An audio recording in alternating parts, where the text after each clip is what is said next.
अस्सलामुअलैकुम। मेरा नाम है मोहम्मद शादाब और आज की इस वीडियो में जो अमल लेकर हाज़िर हुआ हूँ वो सूरह मुज़म्मिल का अमल है। और ये अमल उन लोगों के लिए है जिनका चलता चलता कारोबार ख़त्म हो चुका है या उनके कारखाने बिल्कुल बंद हो गए हैं, उनमें बार बार नुकसान होता रहता है, या जिनकी बेकरी है उनमें उनको बार बार नुकसान होता रहता है, जैसे मशीनों का बार बार ख़राब होना या अचानक से तारों में आग लग जाना या मशीनों के मोटर का फूक जाना। अच्छे से अच्छा मोटर आप इस्तेमाल कर रहे हैं लेकिन वो बार बार ख़राब हो रहा है, या और अजीब सी चीज़ें होना, जिन चीज़ों का होने का अंदेशा ना हो उन चीज़ों का होना, और ऐसे नुकसान का होना जो हमने सोच भी नहीं रखा और ऐसा नुकसान हो जाना अचानक से, ये सब चीज़ें होते रहना, ये इस बात की निशानी है कि वहाँ कोई जिन्नात वगैरह रहता है या किसी शख्स ने जादू वगैरह आपके ऊपर मुसल्लत कर दिया है। आजकल एक दूसरे से दुश्मनी निकालने के लिए ये तरीके बहुत ज़्यादा अपनाए जा रहे हैं। अगर किसी के साथ में इस तरह का मसला है तो वो इस अमल की बरकत से इन सब चीज़ों को ख़त्म कर सकता है। आइए मैं 2-3 निशानी बता दूं।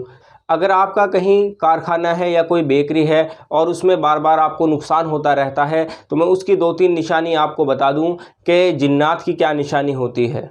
अगर कोई मशीन बार बार ख़राब हो रही है, हफ़्ता 10 दिन में अगर वो बार बार ख़राब हो रही है तो ये इस बात की निशानी है कि कोई ख़बीस जिन्नात आपको परेशान कर रहा है, वो ये सब चीज़ें कर रहा है। और अगर मशीनों के मोटर आपके बार बार फूक रहे हैं या अचानक बिजली के तारों में आग लग रही है तो ये सब जिन्नात की निशानी है। ऐसा इसलिए हो रहा है कि वहाँ कोई इस तरह का जिन्नात, ख़बीस जिन्नात मौजूद है जो ये सब कर रहा है। और अगर किसी के ऊपर जादू मुसल्लत है तो उसमें ये चंद अलामतें ज़ाहिर होती हैं, जैसे बदबू का आना और बदबू आने के बाद नुकसान का होना। ये परेशानी आपको जादू में देखने को मिलती है। अगर किसी के ऊपर जादू मुसल्लत है तो उसको इस तरह से होगा कि अगर उसका कोई कारखाना है तो वहाँ उसको बदबू आएगी। जब बदबू आएगी तो उसके 1-2 दिन के बाद ही ऐसा नुकसान होगा कि वो सोच भी नहीं सकता कि हाँ इतना नुकसान मेरा हो सकता है। और दूसरी चीज़ ये है कि अगर आपका कोई कारखाना है और आप वर्करों से काम कराते हैं तो बाज़ मरतबा बंदिश की वजह से या ख़बीस जिन्नात की वजह से इस तरह से होता है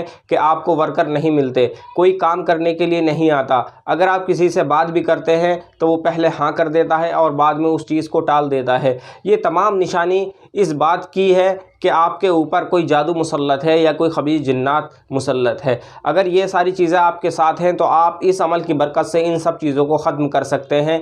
3 दिन का अमल है, ज़्यादा बड़ा अमल नहीं, और आसान अमल है और मुजर्रब अमल है। कोई परेशानी नहीं होगी।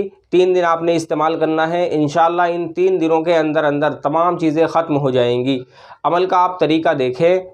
ये जो आप नक्श देख रहे हैं ये सूरह मुज़म्मिल का नक्श है और ये आतिशी चाल से भरा हुआ है। आपने देखें, आप इसको देखें इस्तेमाल कैसे करना है। सबसे पहले आप बनाने का तरीका देखें। आपने ऊपर लिखना है बिस्मिल्लाहिर्रहमानिर्रहीम। इस तरह से बिस्मिल्लाह लिखने के बाद आपने 9 खानों का बॉक्स बनाना है और 9 खानों का बॉक्स बनाने के बाद आप इसे आतिशी चाल से भरना शुरू कर देंगे।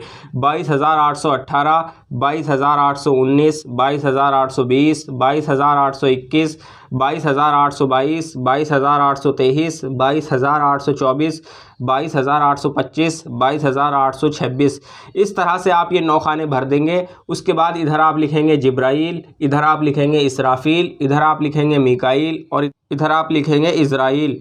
और जिसके लिए आप अमल कर रहे हैं उसका नाम, उसकी माँ का नाम यहाँ लिख देंगे। अगर आप ख़ुद अपने लिए अमल कर रहे हैं तो अपना नाम और अपनी माँ का नाम यहाँ लिख देंगे। इस तरह से ये आपने 3 नक्शे तैयार करने हैं और ये आपने लाल पेन से लिखने हैं। लाल पेन से आपने इनको तैयार करना है। अब आप देखें, जब आप इस तरह से ये 3 नक्श तैयार कर लेंगे तो आपने इन्हें अपने सामने रख लेना है। 3 नक्श बनाकर आप अपने सामने रखें और 1 बोतल पानी अपने सामने रख लें। 1 बोतल में पानी भरकर अपने सामने रख लें। 3 नक्श आपने तैयार करके रख लिए। अब आपने क्या करना है, सूरह मुज़म्मिल 11 मरतबा पढ़नी है और उस पानी पर भी दम करना है और इन 3 नक्श पर भी दम करना है। सूरह मुज़म्मिल आपने 11 मरतबा पढ़कर पानी पर भी दम करना है और इन 3 नक्श पर भी दम करना है। इस तरह से दम करने के बाद आप उस पानी को इस्तेमाल जो करेंगे, जो भी आपका कारखाना है या बेकरी है वहाँ पर आप उस पानी को छिड़कें। और अगर उस बेकरी में कहीं जाला लग रहा हो तो पहले उसको साफ़ कर दें, उसके बाद इस पानी को छिड़कें। इंशाल्लाह इसी तरह से आपने ये 3 दिन करना है। और जो ये आपने नक्श बनाए हैं, ये नक्श भी आपने 3 दिन इस्तेमाल करने हैं। नक्श को आपने फलीते की शक्ल देनी है, तीनों नक्श को फलीते की शक्ल दे दें और रोज़ एक फलीता रोशन करें। और ये आप चमेली के तेल में रोशन करें। मगरिब के बाद एक फलीता रोशन कर दें और कम से कम आधा घंटा वो फलीता जलना चाहिए।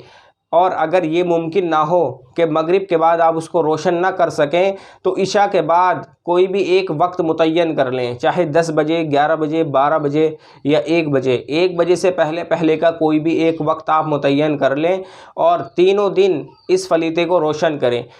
एक दिन एक फलीता जलेगा, दूसरे दिन दूसरा फलीता, तीसरे दिन तीसरा फलीता। इसी तरह से आपने तीनों दिन फलीते का इस्तेमाल करना है। और ये जो पानी रहेगा ये आपने सुबह शाम उस कारखाने में या उस बेकरी में छिड़कना है।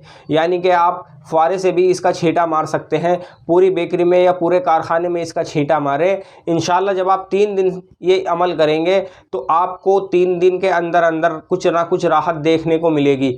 और इंशाल्लाह 8-10 दिन के अंदर अंदर सारी चीज़ें ऑटोमेटिकली ही सही होती चली जाएंगी और तरक्की के असबाब आपको मिलने लगेंगे। इंशाल्लाह ये मुकम्मल अमल है।